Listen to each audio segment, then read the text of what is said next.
Assalamualaikum warahmatullahi wabarakatuh. Perkenalkan, kami dari kelompok B16, mata kuliah pemrograman berbasis web. Di sini kami akan menjelaskan proposal proyek dari kelompok kami. Judul dari proyek kelompok kami yaitu Furnicycle, yaitu website penjualan perabotan rumah barang bekas. Lalu untuk anggota kelompok kami, ada saya sendiri, Muhammad Rizal Satria Prihadi dengan NIM akhiran 2020. Lalu ada Durifki Novrianto dengan NIM akhiran 2021. Ada Muhammad Kifli Nadil Mahdi Ali dengan NIM akhir 2076. Dan Raka Fahrul Muayyadin dengan NIM akhir 2095. Pada daftar isi di sini ada bab 1 pendahuluan yang berisi latar belakang, rumusan masalah, tujuan. Lalu ada bab 2 metodologi pengembangan sistem atau desain UML. Di sini ada use case, kelas diagram, dan ERD. Dan terakhir daftar pustaka. Untuk bab 1 yaitu pendahuluan, untuk latar belakangnya sendiri dari kelompok kami, yaitu dalam beberapa tahun terakhir, untuk tren pembelian barang bekas ini mengalami peningkatan yang cukup signifikan. Data menunjukkan bahwa pasar global untuk barang bekas diperkirakan itu akan tumbuh menjadi 64 miliar US dollar pada tahun 2024, meningkat dari 32 miliar US dollar pada tahun 2020. Nah, di Indonesia sendiri, tren ini juga itu mengikuti pola yang serupa. Jadi, ada sebuah survei yang dilakukan oleh Statista pada tahun 2021, itu mengungkapkan bahwa 45% konsumen Indonesia itu lebih memilih untuk membeli barang bekas, terutama karena pertimbangan harga dan kesadaran lingkungan. Lalu, industri perabotan rumah tangga juga memiliki dampak besar terhadap lingkungan, terutama dalam hal produksi dan limbah tentu saja. Sebagai gambarannya, ada juga survei yang dilakukan dari United Nations Environment Program atau UNEP. Itu menunjukkan bahwa industri furniture global menghasilkan sekitar 12,2 juta ton limbah setiap tahunnya. Nah, lalu untuk di Indonesia sendiri, Badan Pusat Statistik atau BPS itu mencatat peningkatan limbah rumah tangga, termasuk perabotan, yang mencapai 5% per tahunnya. Nah, ini menunjukkan adanya potensi besar untuk mengurangi limbah dengan cara mendaur ulang atau menggunakan kembali perabotan rumah tangga bekas yang masih eh, berguna atau masih bisa digunakan kembali. Nah, oleh karena itu, Furnicycle hadir sebagai solusi untuk memfasilitasi penjualan dan pembelian perabotan rumah bekas ini. Jadi website ini itu bertujuan untuk menjadi platform yang menghubungkan penjual yaitu kami sendiri yang ingin mengurangi limbah kepada konsumen atau user yang mencari perabotan rumah tapi tetap berkualitas dengan harganya tentu saja terjangkau.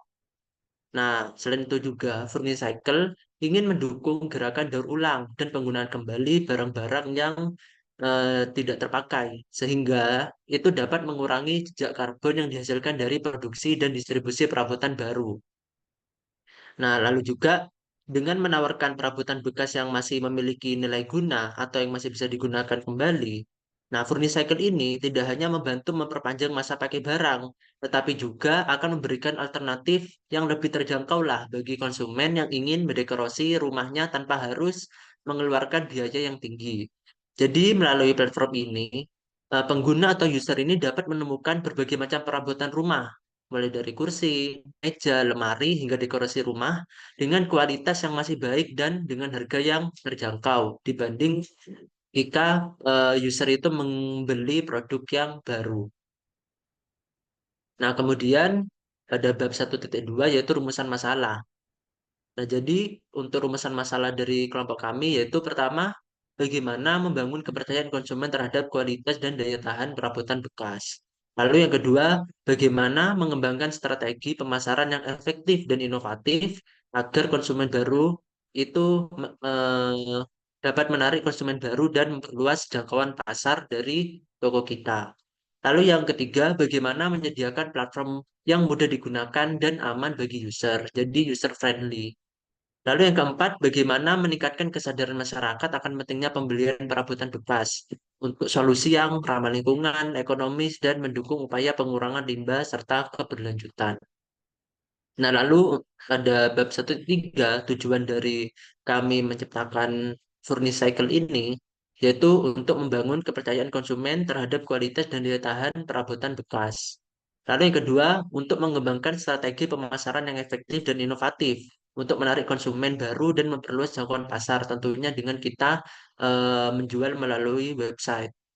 Lalu yang ketiga, menyediakan platform yang mudah digunakan dan aman bagi user. Dan yang keempat, untuk meningkatkan kesadaran masyarakat akan pentingnya pembelian perabotan bekas sebagai solusi yang ramah lingkungan, ekonomis, dan mendukung upaya pengurangan limbah serta keberlanjutan. Baik, untuk selanjutnya akan dijelaskan oleh teman saya. Baik, saya izin melanjutkan untuk bab 2 yaitu metodologi pengembangan sistem atau desain UML. Nah, yang pertama di sini ada 2.1 yaitu use case. Nah, use case diagram ini yaitu bagian dari desain UML yang menggambarkan interaksi antara aktor pengguna atau sistem eksternal dan fungsionalitas utama sistem yang disebut use case. Nah, diagram ini berfungsi untuk menunjukkan apa yang dapat dilakukan sistem dari perspektif pengguna tanpa memfokuskan pada detail teknis bagaimana sistem itu dibangun. Nah, di sini kita ada dua user, yaitu ada si admin dan si pengguna atau user. Nah, untuk fitur-fiturnya yaitu yang pertama ada registrasi. Nah, registrasi ini untuk user, lalu ada login untuk kedua user itu, admin dan si user. Lalu update profil dan read profil ini untuk si user. Lalu untuk create kategori produk, update kategori produk, delete kategori produk itu untuk si admin, dan read kategori produk itu untuk keduanya. Lalu ada create produk, update produk, delete produk itu untuk admin.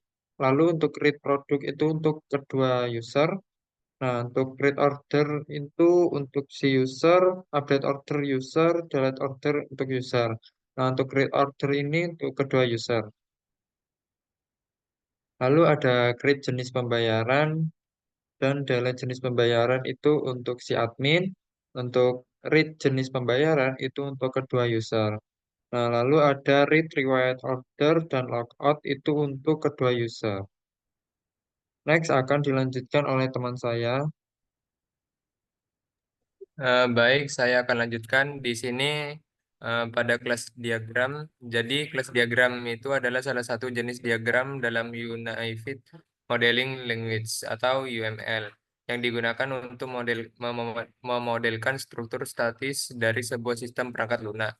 Diagram ini menampilkan berbagai kelas dan hubungan di antara kelas mereka. Berikut ini adalah kelas diagram dari website Furnicycle. Jadi kelas diagram pada Furnicycle ini terdapat eh, kelas utama yang merupakan user atau pengguna. Di sini eh, terdapat atribut dari kelas pengguna yakni user ID, email, password, full name, nomor HP, alamat, dan verified.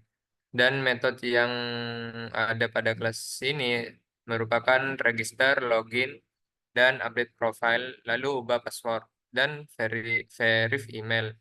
Lalu ada kelas subkelas dari user yakni admin.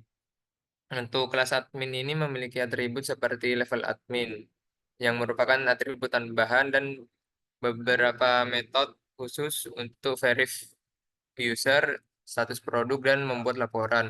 Lalu selanjutnya turunan dari kelas user ada pembeli, kelas pembeli yakni di sini memiliki atribut daftar keinginan pembeli dan order, dan metode yang ada adalah tambah list keinginan, pesan, lihat pesanan, rating, dan review.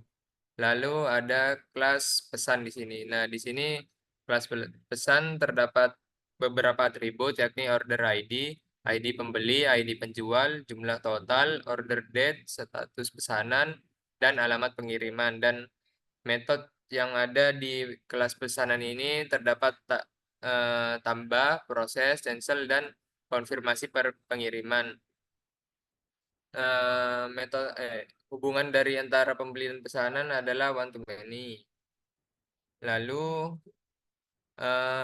untuk kelas pembayaran di sini memiliki beberapa atribut, yakni ID pembayaran, order ID, jumlah, dan metode pembayaran. Dan untuk metode yang digunakan di sini ada proses, verif, dan refund. Lalu selanjutnya ada kelas ulasan. Di sini kelas ulasan memiliki atribut ID review, order ID, rating, dan ulasan. Dan untuk metodenya yakni tambah ulasan, update ulasan, dan delete ulasan. Lalu ada kelas produk. Di sini atributnya yakni produk ID, name, deskripsi, harga, kategori, gambar produk, dan status produk. Dan untuk metodenya ada tambah, update, hapus, dan verif. Nah, selanjutnya kelas daftar keinginan. Di sini daftar keinginan memiliki beberapa atribut yakni ID daftar keinginan, ID pembayaran, dan list produk. Dan untuk metodenya eh, antara lain itu ada tambah, hapus, dan delete. Lalu selanjutnya ada kelas status. Di sini kelas status memiliki eh, beberapa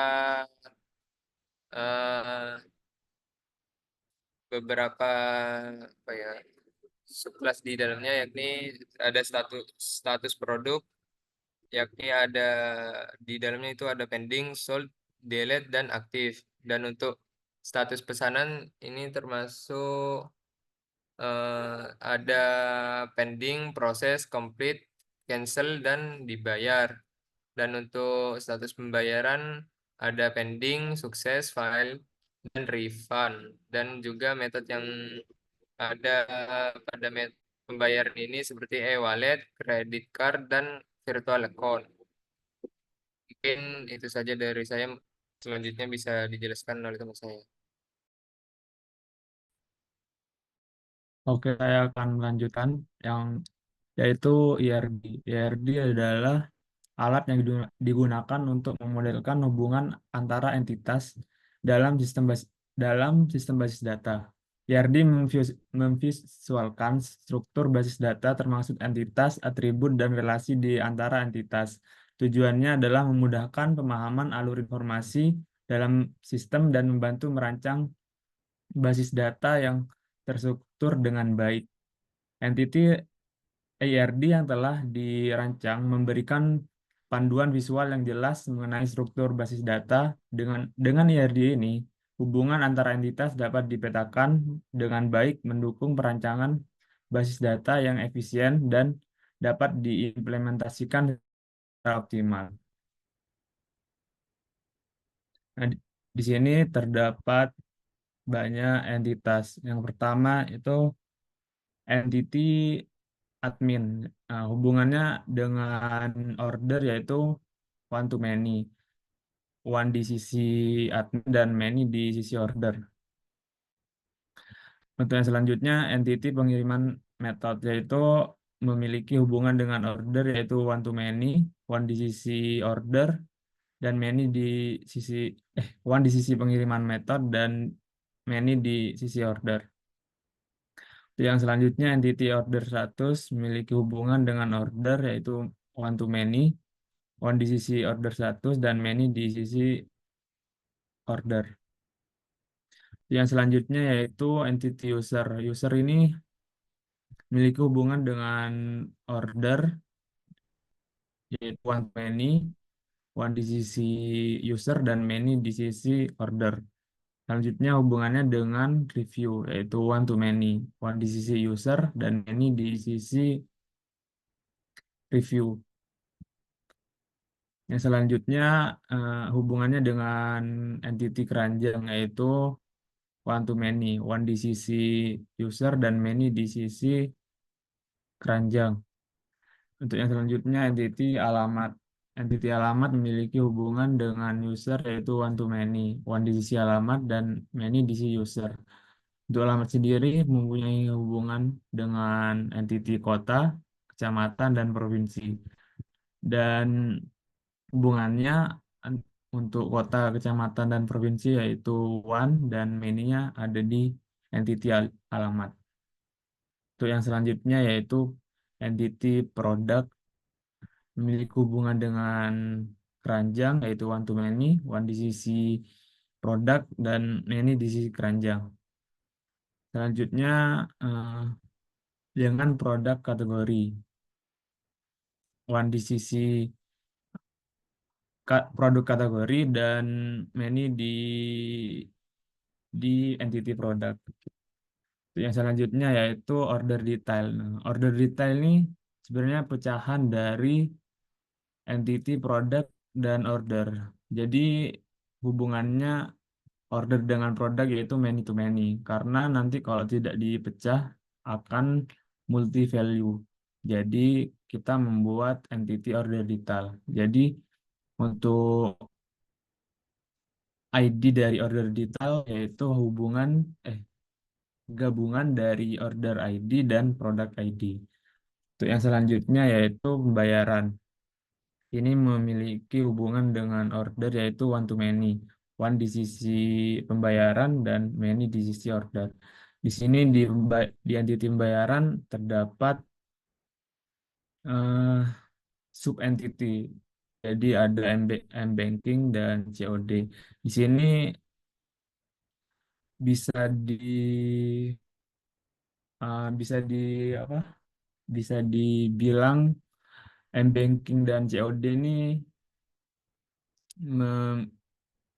seperti pewarisan. Jadi ID dari pembayaran method ini akan ada di M-Banking dan COD. Sudah.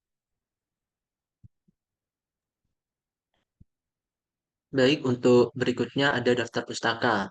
Dan di sini bisa dilihat terdapat beberapa jurnal dan web yang kami gunakan untuk menyusun proposal ini.